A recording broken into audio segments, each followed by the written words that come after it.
हाय सांग माने आज बनेबा माटी हांडी मटन।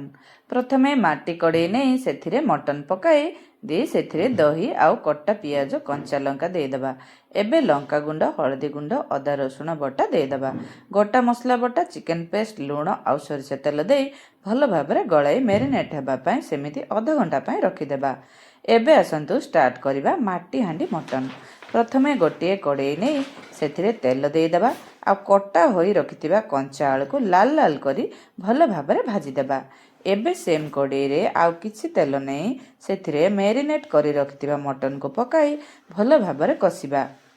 मटन कषि होला परे एबे माटी हांडी नहीं सेथिरे किछि तेल देदेबा। तेल गरम होला परे तेजपत्र पियाज दे भल से फ्राई करिबा। पियाज रेड होई आसिले एबे बटा मसला पकाई कसिबा। मसलार तेल छाड़ी आसिबा परे कसिकी रखिथिबा मटन को सेथिरे पकाई देबा।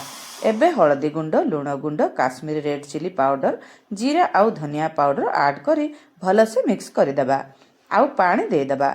आउ तापरे भाजिकी रखिथिबा आलू को पकेई देबा। एबे मटन सिझिबा पई घोड़ाई देबा।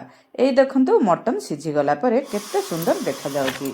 आउ एटा अधिक टेस्ट हेबा पई लास्ट रे दे देबा मीट मसला देले मटन अधिक स्वादिष्ट हेबा सह बास्ना मध्य भल भाबरे आसी थाए।